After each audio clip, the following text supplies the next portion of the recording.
আরে আরে বর্ষাকালে গরম গরম চিকেন মোমো খেতে কেমন লাগে বলো তোমাদের? আমাদের তো ফাটাফাটি লাগে, তাই আজকে বর্ষার রাতে বানিয়ে ফেলাম চিকেন মোমো। তো এখানে মা কাটাকুটি করতে বসে গেছে, আর এদিকে আমাদের কাটাকুটি সমস্ত কিছু কমপ্লিট, দেখে বুঝতেই পারছো কী কী কাটা হয়েছে। তো এদিকে চিকেনটা ভালো করে ধোয়া হচ্ছে, যেহেতু চিকেন মোমো হবে। তো চিকেন এখানে একদম ধোয়া হয়ে গেছে। এবার যেগুলো কেটেছিলাম ওগুলো আস্তে আস্তে সমস্ত দিয়ে দিলাম চিকেনের ওপর। চিকেনটা ম্যারিনেট করে যেহেতু 10 থেকে 20 মিনিট রাখতে হবে।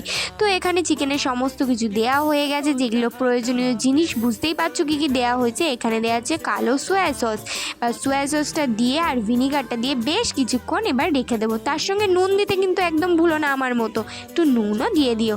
তো এখানে আমি চিকেন মোমোর জন্য সসটা রেডি করলাম। সসটা একদম সিম্পল সস, আদা রসুন একটু ভাজা আর সঙ্গে চিলি ফ্লেক্স একটু ভালো করে নেড়ে নিলে একটা সস তৈরি হয়ে যাবে। মোমোর জন্য যেটা অতি প্রয়োজনীয় সেটা হচ্ছে ময়দা মাখা। সেই ময়দা মাখাটাই করছিলাম, আর এদিকে ছোটো ছোটো লেচি করে দিয়েছি মাকে। এখন মা সেগুলোকে পুর ভরে সুন্দর করে মেখে একদম সাজিয়ে গুছিয়ে রাখছে। আমি সুন্দর করে সাজাতে একদম পারি না, তাই মাই করে দিল এগুলো সব টুকিটাকি। তো এখানে মোমোটা ভাপানোর জন্য বসানো হলো। কিছুক্ষণ এবার ভাববে, তারপরেই তৈরি হয়ে যাবে আমাদের সুন্দর সুন্দর মোমো। তো মোমো খেতে কে কে ভালোবাসো আমার মতো প্লিজ বলো। আর মোমোটা তো সেদিন হয়েছিল জাস্ট ফাটাফাটি।